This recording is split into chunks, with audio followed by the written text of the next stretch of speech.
Namaskar. Hello and welcome to PGurus channel. I'm your host Sri Iyer. This is a special transmission. We have Professor R Vaidyanathan joining us.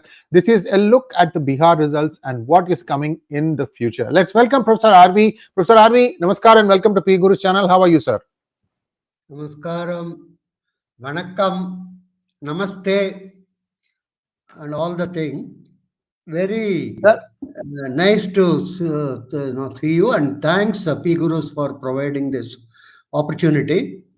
And Sir, of before course, we start, sir, I have one request. Dharma. Before we start, sir, before we start, I have one request. Viewers, this is coming in two modes. Portrait mode, where you can watch it keeping your phone vertical like this, or landscape mode. Supposing you are watching it in portrait mode, you are not happy and you want to go to landscape mode, what you need to do is exit that, go to PGurus, go to youtube.com, search PGurus. See, the same program will have two different thumbnails. One will show that it is portrait thumbnail, the other one will show the thumbnail as landscape. Whichever one you like, you can click on that and continue watching. Please like this video. I'm not going to give you any more spiel on what else is happening. Sir, I have one small request. We're going to show one movie trailer that we have created. PGurus has created. आयुर्वेदी जड़ी बूटियों से बना संपूर्ण स्वदेशी माल, sir. So Parashurama video will be coming. That trailer will come. We'll just do it a little bit later. Over to you, sir. Thank you very much, Iyer. These are all prelude to your starting the TV channel, I think, right? Yes. Okay. One can always hope, sir. And to our Sachin, who is, I always call it as a bottle washer to head cook, everything, technical as well as, ideas, and he's putting in a lot of work. I'm sure Sri Iyer will agree with me. And, yes, sir. Absolutely. So I thank him also. And today there has been a tectonic change in Indian politics. I would definitely call it like that. A state like Bihar, which is one of the largest states along with UP, has had its poll, and the results are out. And of course, the complete picture in terms of finality is not yet clear, but leading and following are very much seen, and that is a very significant amount in terms of trends and what is seen. Sachin is helping us to show what is the BJP seems to have gained 90, JDU is 85. Kindly remember they contested 101, 101 each of them. And on the other side, we have the RJD 24 only. And LJP, that is also part of the NDA, 19. INC is 6. I do not know how much they have won and how much is shown here as leading. Hams and others. There is also CPI and CPM, each with, I think, 1. CPI has not won anything, is not leading in anything. CPI, ML and CPM, 1. ML had something like 10 or 11, if I remember, in the earlier assembly. So this is something very interesting. We will come to that. And in terms of won and leading, it is shown here. BJP has won 76 and leading in 14, and Janata Dal has won in 61, and leading in 24. RJD is 117, leading in 7. Indian National Congress has won in 3 and leading in 3. And this AIMMM is 1 in 5, All India Majlis. This is something very interesting. 1 in 5. And the other one, Hams have 1 in 3 expected. The other thing from which they announced the CPI-ML has 1 in 1 and leading in 1. Indian Inclusive Party, Marxist CPM is only 1. It has 1. And the other party, I am not seeing it here. Maybe down or up. The other party from which they announced the Mahagathbandhan announced the deputy chief minister. It is supposed to be the party of the fisher folk and other thing, and they don't seem to have done any better in this poll. Go up slightly. They were called V IVV, I think. This VIP, sir. VIP. VIP. VIP. Where is it in this? I am not. VIP is not shown here at all.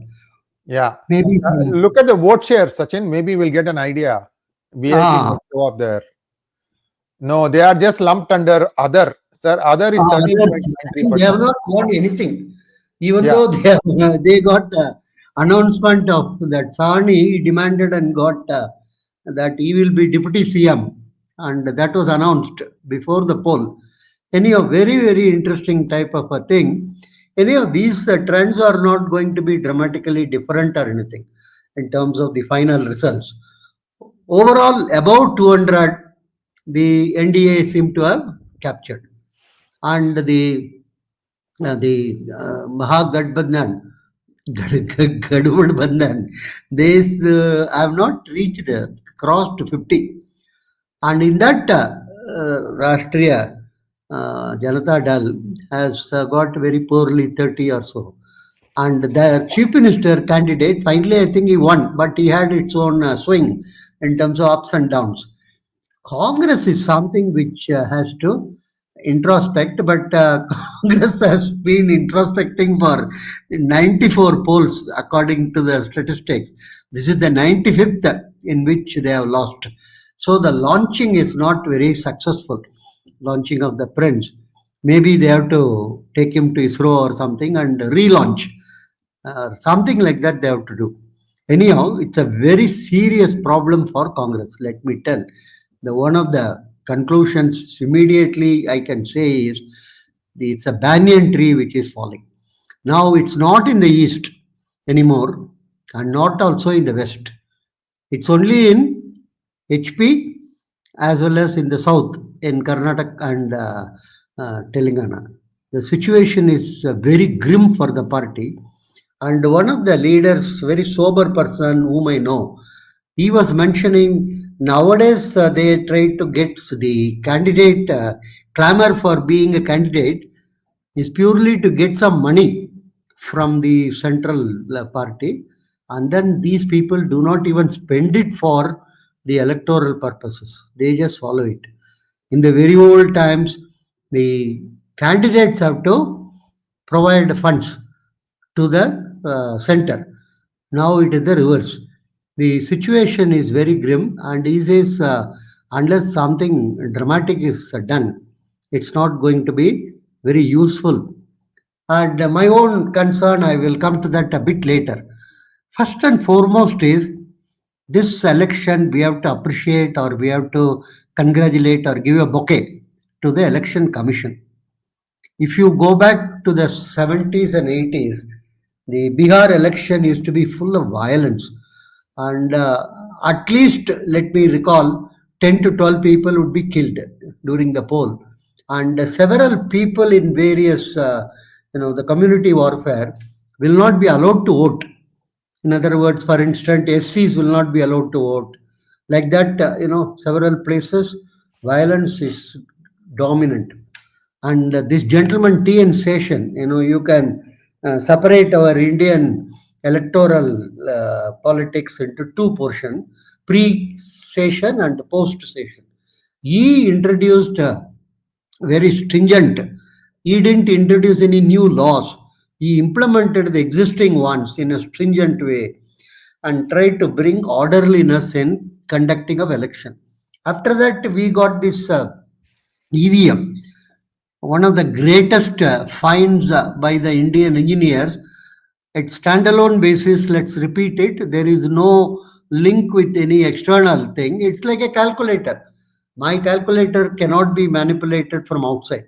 Same way, it's not very easy to, but EVM is used to be abused. Nowadays, I find the people who lose don't abuse the EVM. They say that the whole process itself is not correct, and the number of people who are voting has been, you know, vote chori and other thing. We will come to that. This EVM is a very great thing, and it has a huge potential for exporting to the world. According to some estimate in BL, my friends are telling up to 1 to 1.5 billion US dollar we can earn. It's not just for general election or only. There are plenty of election in a country like US. For everything there is an election. Parent teacher association, and who is the best boy, who is the best girl, for all the thing. Hundreds of elections are held. In Atlanta, when I was there, they wanted to use this our EVM for one of their local election. Somebody told in their own country, the opposition is telling these EVMs are not useful and other thing, and they dropped the idea. In other words, we have an uncanny knack of putting mud on our own head in order to, same thing happened. I will tell you about 1980s. The ink, that indelible ink, which is produced by a Mysore factory, is a very good product. And so many countries in Latin America and East Asia, they evoked interest. But that time there was a propaganda that this ink is very not useful. It can be erased, and again you can vote and all this. Mostly propaganda. Propaganda is the one which destroys ourselves. And those countries were reluctant to buy the ink. They went and got some stupid, glue from some what you call the country in the Central Asia. It's not properly functioning, and many of them are still using only the paper form, because we have not succeeded in exporting our EVMs. Anyhow, yes, EVM is a very great find, and now VVPT is there after the agitation by Subramaniam Swamy and so many others. Now you can get a printout also, and then tally with what was originally voted. So many changes have come. In terms of the addresses and other thing, it requires pruning. Kindly note, we are a 140 crore population country. We are not some Lithuania or small countries. And in those countries itself, there is a huge debate and discussion. Many of them need not conduct election. Actually, a country like Latvia, why should they conduct? They can assemble all the people in a playground. If it is India, that would be enough, and then ask them to raise hands and then decide. So, but we have to clean up our electoral roll. No two opinion on that, but that doesn't mean that it has to be accusing the election commission and other thing.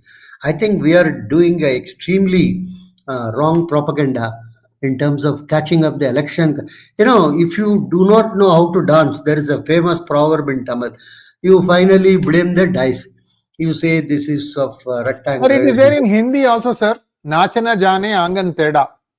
So the same thing. If you are losing, then immediately you are.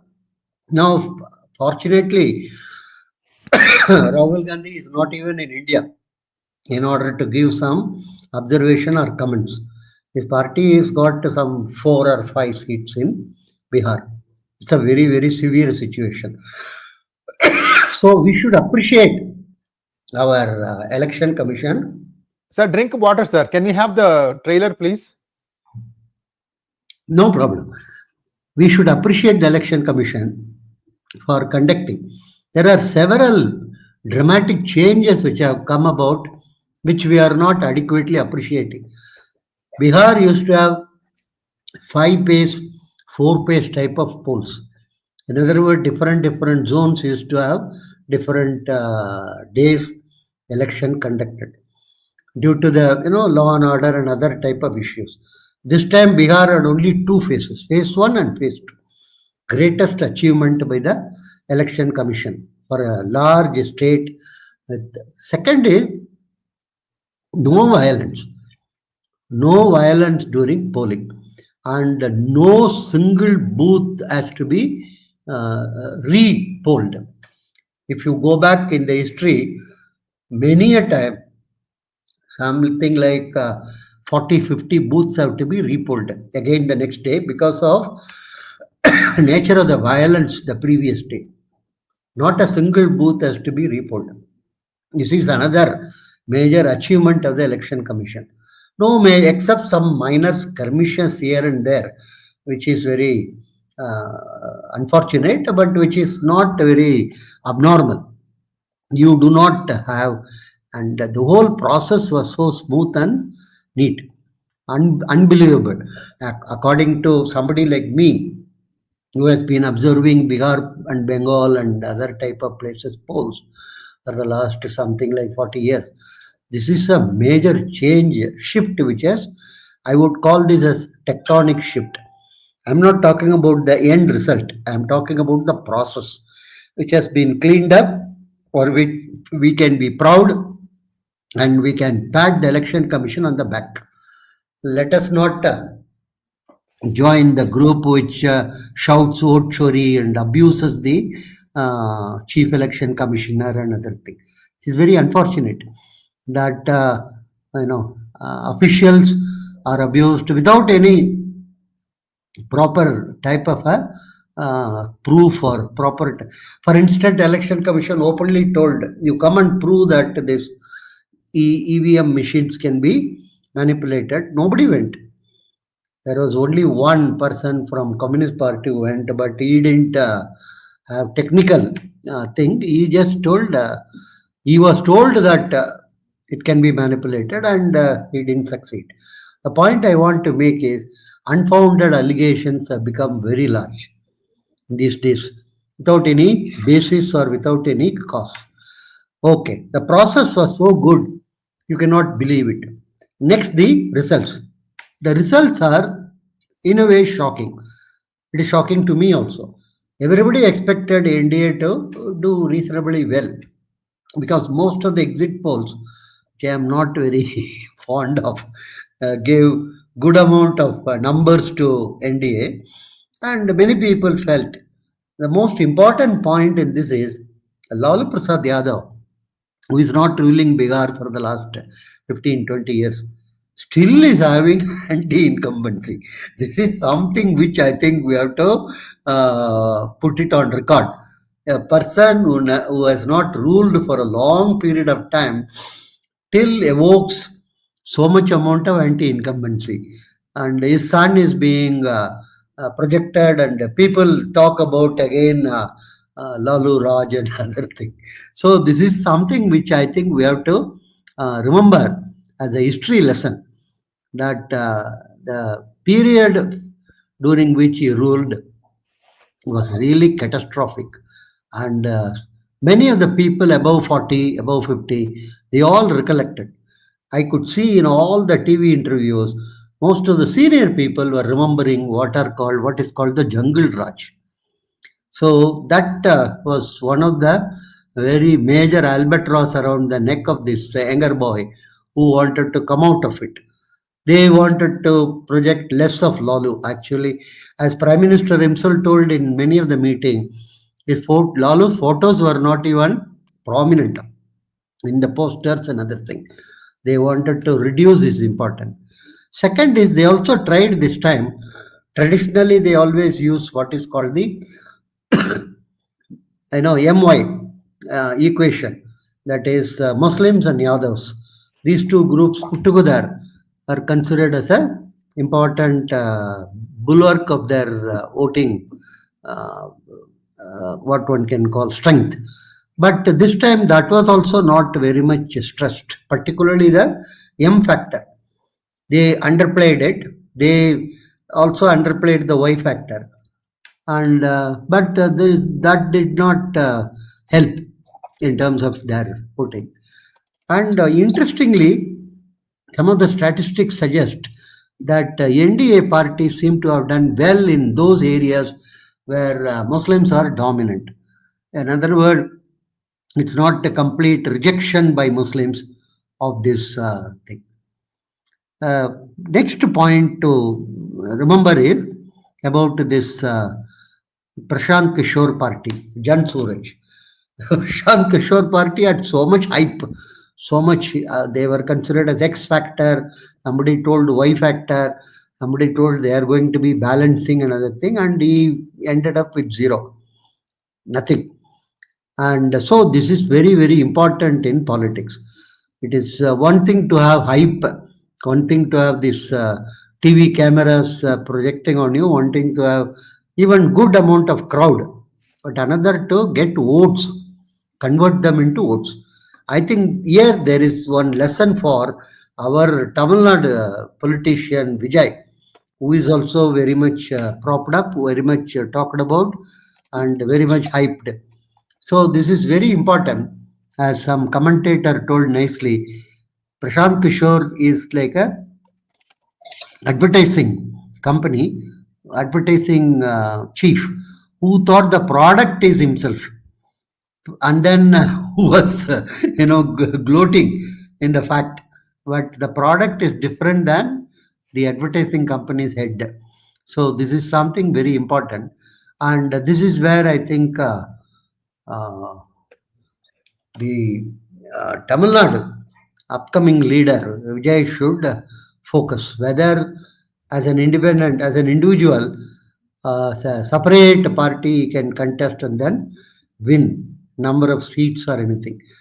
Very important to notice. He may get crowd, he may get people appreciating, he may get all the social media and the TV support, but will he be able to sustain? That is another thing. The fourth lesson is what we should look at is the decline of Congress and the decline of RJD also. Now, I always have a statement: declining political forces are very dangerous forces because before they decline, particularly like a party like Congress, which is like a banyan tree, which is getting uprooted, it will have a severe consequences for all other adjacent plants, the trees, and people. So the declining forces, or put it other way, they also have a tendency to become extremely corrupt. There is a famous proverb which says that corruption is there, and absolute power corrupts absolutely. You can add one more: imminent loss of power corrupts infinitely. So this is the tendency of all these groups is they are very worried. For instance, you take Congress, it will take a long number of years for them to recover. They have to recover in Bihar, they have to recover in Bengal, they have to recover in UP, they have to recover in Maharashtra, they have to recover in Tamil Nadu. If you take these major 6 states, which has got something like 240, 250 total seats in parliament, practically they are not there. Their presence is not there. They are dependent on some other party, or they are, just simply not there. In UP, they are dependent on this Mulayam Singh Yadav's son party. In Tamil Nadu, they are dependent on Karunanidhi, sorry, MK Stalin. And all these people will provide them some 6 seats, 10 seats, or like that. It's more like, begging to them another thing. Now, RJD is also having a similar crisis. According to me, 20 families, 20 family enterprises in this country are the primary opposition group. They are occupying the opposition space. And all these 20 family enterprises, either caste based or religion based or regional pride based, another. Starting with Abdullah family in Kashmir, and then that of that Mufti, that lady, whose daughter has also come into, and then your Mamata, whose nephew is playing a very dominant role, then Lalu and his children, and Mulayam Singh Yadav and his children, and in Maharashtra you have the different types of families, Thakare family, Pawar Parivar, and others. Then you come down further, you get this Andhra Pradesh and Telangana family again, having that Kavita was expelled from the party of the Bihar. Then Tamil Nadu again, the Karunanidhi, Tamil Nadu is a unique case because Karunanidhi is not one of the founders of DMK. In 1949, when it was formulated by what you call Anadurai, he was not one of the leaders who was present. Later, much later, he hijacked the party with the support of MGR and became chief minister. So his case is unlike all others whom I was mentioning. They were all founders. They handed over power to their children. And Karunanidhi was not a founder, but he hijacked and then he sorry, gave it to his child, that is MK Stalin, who in turn is now grooming his own son. So this is the one very interesting conversation I had with a Congress leader while traveling to Mangalore. We were in one of those two-seater type of aircrafts. So we were next to each other, and we were talking. He knew me. I asked him, "What is that which makes the party leaders to prop up their children in order to succeed them?" He told, "Professor, I thought you know it already. See, when you are a leader, you accumulate huge amount of wealth, unaccounted wealth, in the form of gold or land. And after you pass, you don't want that amount to be taken over by anybody else as party leader. You would like your children to benefit out of that. Second is, unless your children are in the political field, any action taken by government cannot easily be repudiated. When they are in the field, they can always say that this is vindictiveness and other things. There was a rumor that when the Rajashekar Reddy helicopter crashed and then he passed away, the rumor was he had a huge amount of wealth accumulated abroad, and unfortunately he has not given the particulars of password etc. to anybody. So it appears good amount of money was lost abroad. It used to be a what one can call a popular rumor. The point is, all these leaders pass it on to their children. So there are 20, and there are some smaller groups also, like your PMK, which is also one of the family-based, caste-based family. It's for 1 year. So like that, almost all the political parties in opposition today, what are called regional forces, or caste-based, language-based, or religion-based, trying to become in the space.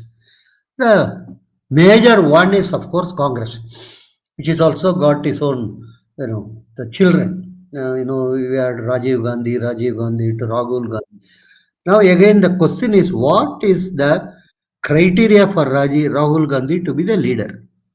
Some of you may or may not know, he joined St. Stephen College when his father was prime minister under what is known as sports quota. He was not a very bright student or anything in school, but he got into St. Stephen's under sports quota. You know what sports? Rifle shooting. I do not know whether he has seen a rifle, but under that quota he joined.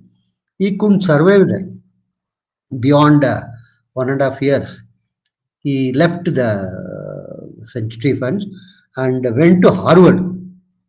Somebody sponsored him in US. There's a huge amount of these what one can call psychopaths are there. And those days, Rajiv used to be the PM and no need for any discussion. And even in Harvard, he couldn't succeed. Within a 1 year, 1.5 year, he left. He left Harvard. He claimed he was forced to leave Harvard because you have to do something. You have to write some papers. You have to succeed in some, but he could not. Then he went to a Rolling College, which is near Disney World in Florida. And that college he joined, and that college is very well known for accommodating wealthy children from India, Philippines, Pakistan, and all these places. And he got one undergraduate degree. After that, he was silent or he didn't do much. Suddenly, one day it was announced he got a MPhil from Oxford based upon some essay writing. This is Amartya Sen's gift to him. Amartya Sen became a, what one can call some, prefect or whatever it is, some monitor type of thing in Oxford. And he, under his guidance, he told somebody that he will write what he called based upon written thesis. He will get some. He got an MPhil, and then he was here and there roaming around. Finally, he landed up in Delhi again, and then rest is history. The point is, he is not a grounded person. For instance, today the counting is going on. He has gone abroad. I'm Muscat, not telling Oman. he should Muscat, not Oman. go abroad. Huh? Muscat, Oman. He has gone to Any, Muscat. I'm not telling he should not go abroad or anything, but it shows about the level of seriousness of him. All his, ex-ministers and other thing are all abusing the election commission and trying to justify the Congress party's achievement of 3 seats or 5 seats or whatever it is. So the Congress is the primary family-based party, which is in the opposition space. Now the question is, how much of these 20 parties are in a position to oppose a party like Bharatiya Janata Party? See, Bharatiya Janata Party is not just a political party. It has so many amount of backing from Rashtriya Swayamsevak Sangh and something like 60 to 70 sub-organizations, student organization, Anavasi Kendras, and various, one can go on listing, trade union, like that. All this and Bharatiya Janata Party. So for RSS, BJP is one of the branches in which it is expressing itself. The anecdotal evidence which Cornard helps to provide in his book is, it appears in those days when Guruji Golwalkar was in charge and running the show, somebody approached him to form a political party. And at that time, it was called Bharatiya Jansangh. Much later, it became Bharatiya Janata Party. Bharatiya Jansangh was started by the Calcutta-based leader, Shyam Prasad Mukherjee. And it appears, of course, is anecdotal, no proof or anything. Golwalkar seems to have told, Guruji is called popularly.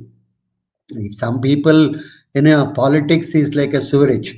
If some people want to, get into that and enjoy, let them do it. It's not, we don't have any objection. Like that, he seems to have, brushed his aside or told about it. Anyhow, so it is not this Karge, very recently, they wanted to ban RSS for the simple reason they understood that this is the banyan tree through which so many branches have grown all over the country. And it is extremely important to deal with that.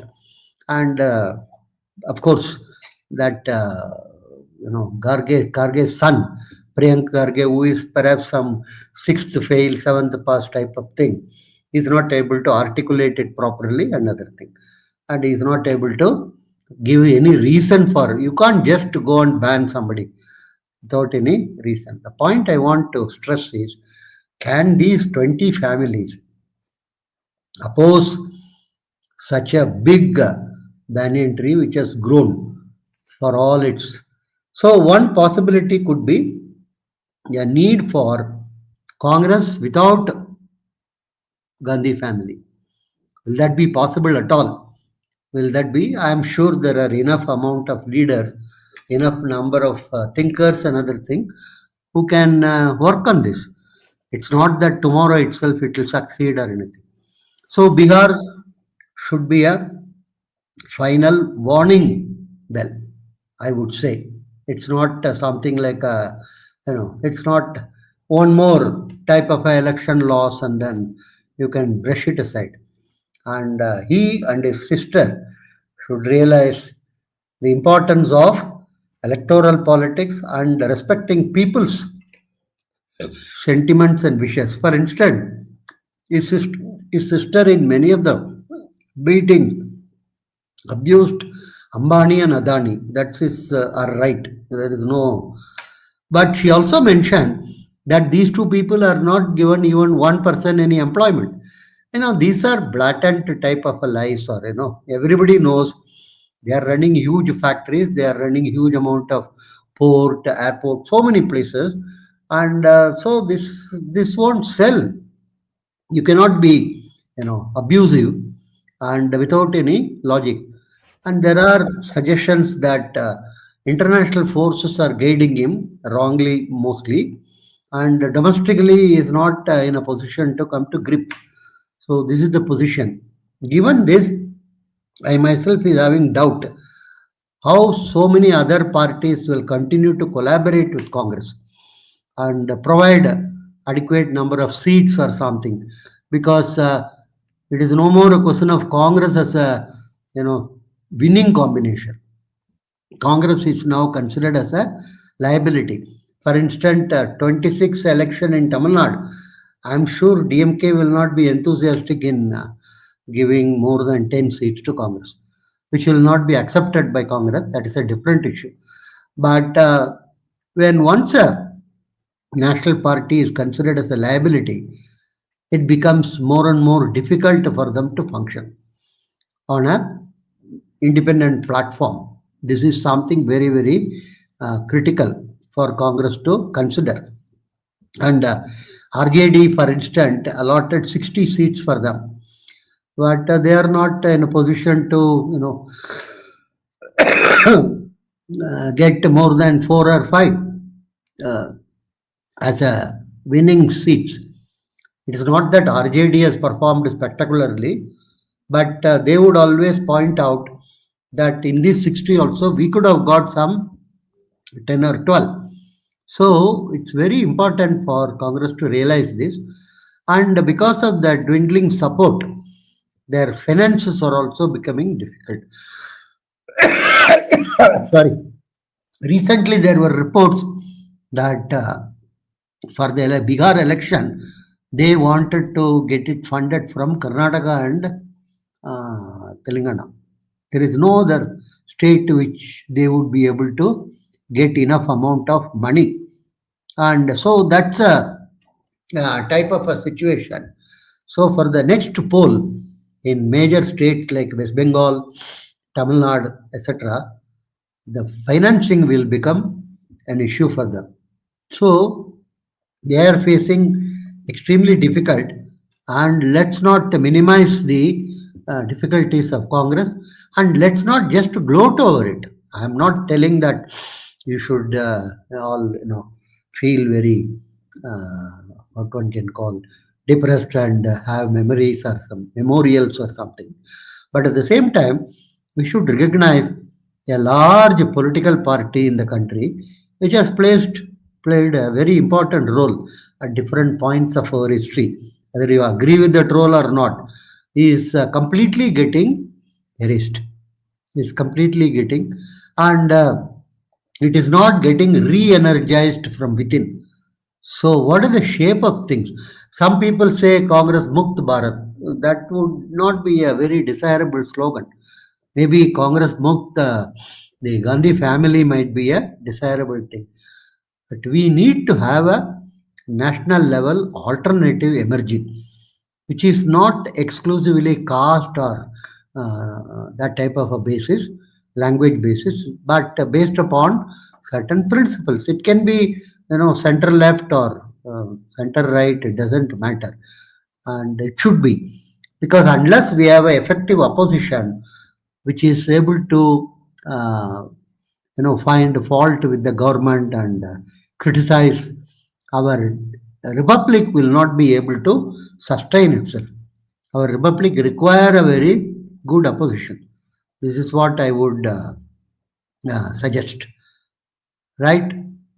Okay. Thank you, Thank sir. you. Thank you so much, sir. Sir, please drink some water because we are going to go Yeah, into question answer phase. Please drink some water, sir. And before we do that, I just wanted to play this trailer. Viewers, Parasurama is probably what is needed, not Kalki. Just look at what is happening in and around the Indie Alliance people. Okay. By the way, Parasurama did not kill every Kshatriya king. Just take a look at this trailer. Who was Parashurama, who led a life of devotion, dedication, and daring? Why did he take birth on the earth? Was it to eradicate corrupt Kshatriya rulers who had become tyrannical and oppressive, or was it to bestow daya for the needy?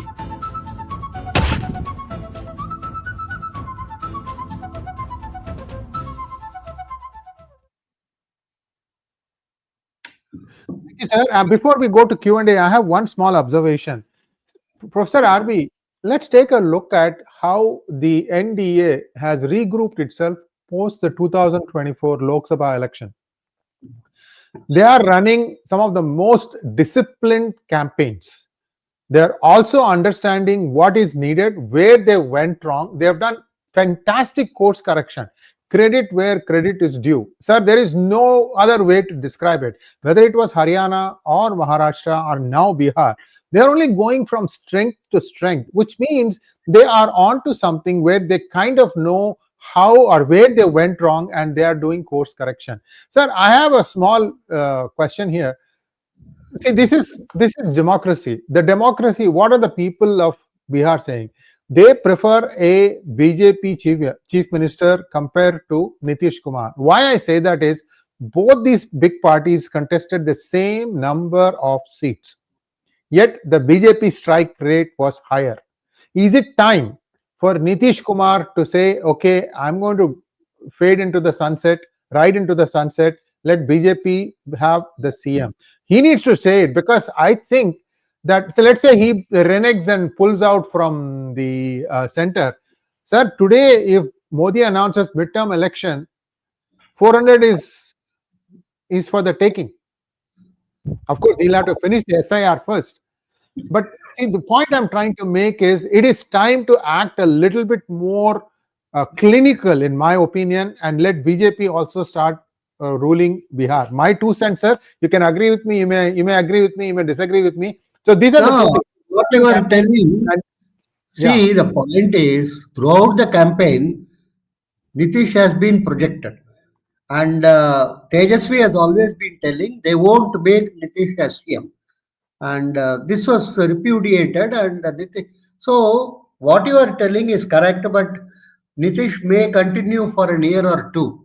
And then after that, he may announce that he is not. You watch Sidhu. You see your own state, Mr. Siddaramaya, also called as Nidra There is a lot of different. Nitish is not in good health. He's in extremely bad health. He himself knows it. And opposition also knows it. He's not able to, I'm not very sure about his mental faculty also. Anyhow, that's not a issue we will get into. So maybe a year or so he will continue, and then they can think of alternative. Not now. Now, because there has been he has been projected as a CM openly. He was told as a CM, and so there is nothing immediate. If you remove him, it would not be appropriate. That's what I would. Let's take a look at the map here. Sir, just 1 second. Let's take a look at the map here. Go down, please. Look at the map of Bihar. Yeah. Sir, you look at the thing, it's a fairly,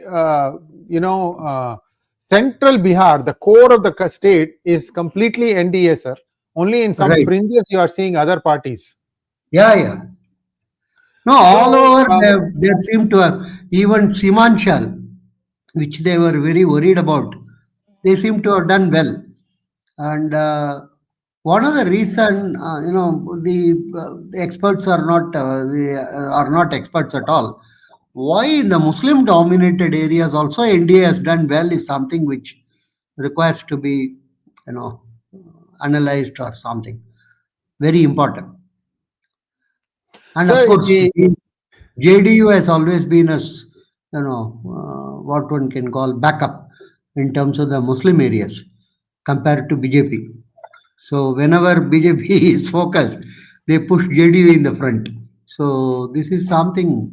Anyhow, the Bihar has shown that they are with the national mainstream. So we have to wait for Bengal and Tamil Nadu, the two states, big states where elections are due. Right? Let's go to questions now, sir.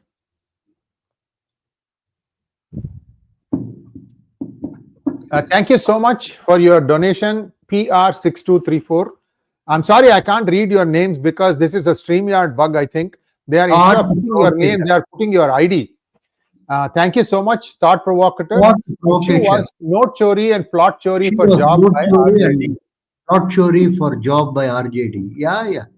That every party has done. So there is no, for instance, NDA seems to have given 10,000 rupees to most of the women, even during the campaign time.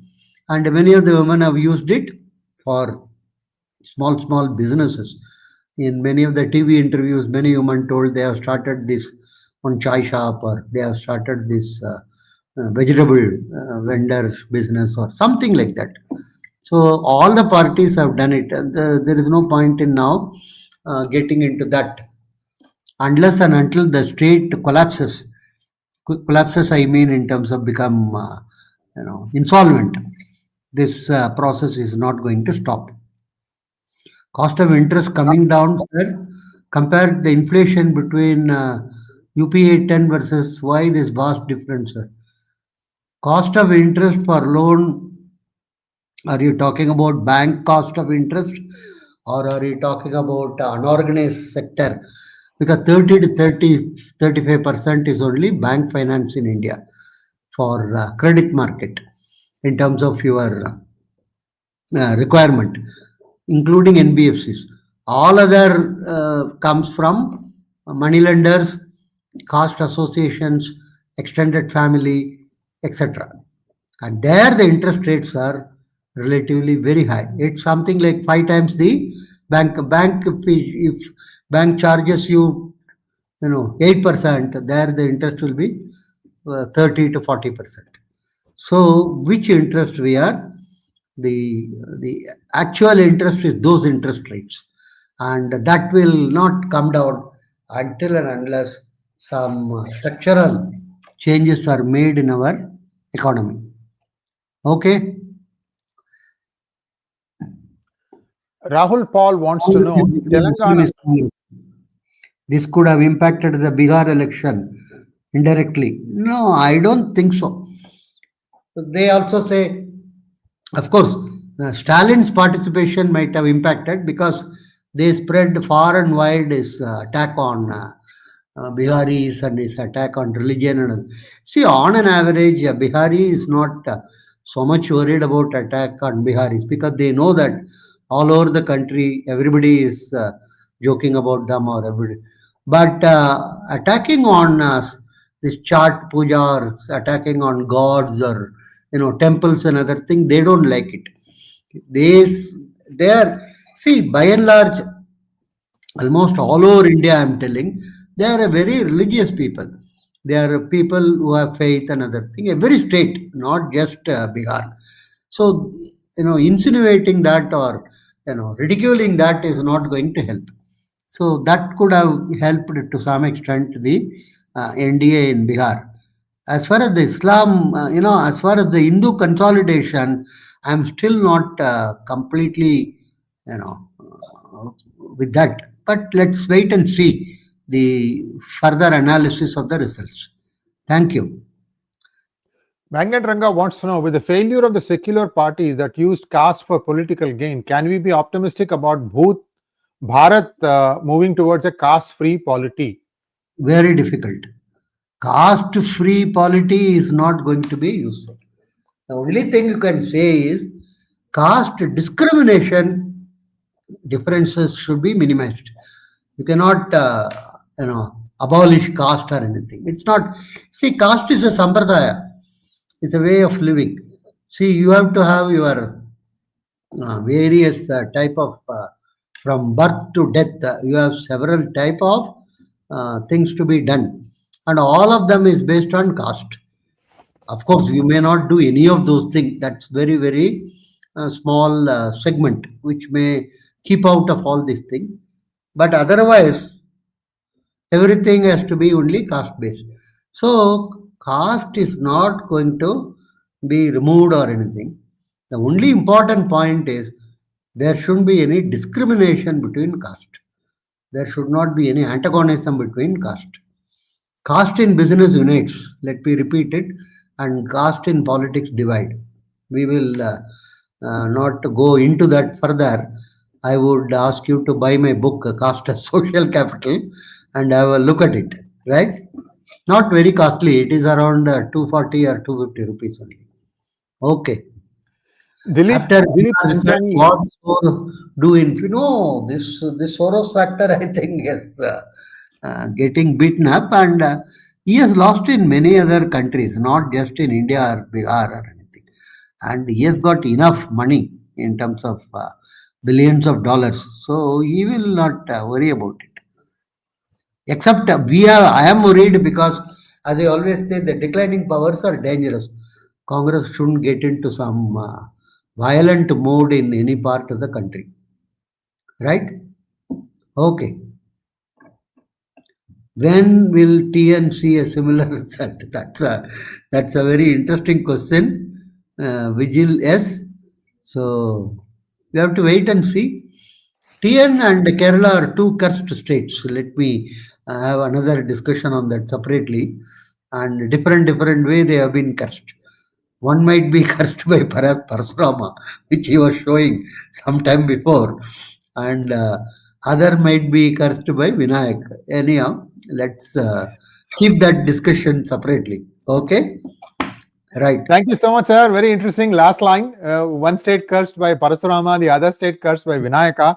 I would love to know why Vinayaka, of all the gods, why Vinayaka? Because you see, he sits in the center of TN in Trichy, on top of a hill, fort. That's known as a very popular Vinayak.